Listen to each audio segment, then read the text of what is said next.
هاي، معكم نورهان. هاد العام كملت 46 سنة في عمري.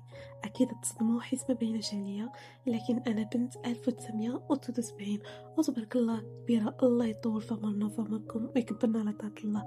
اليوم أنا أعطيكم السر لشباب البشرة ديالي بدون تجاعيد والخطوط دقيقة، وهي أول حاجة كنفطر بها على الريق اللي كتزيد تحفز إنتاج الكولاجين في الجسم ديالي. تبعوا معايا الوصفة والمكونات ديالها.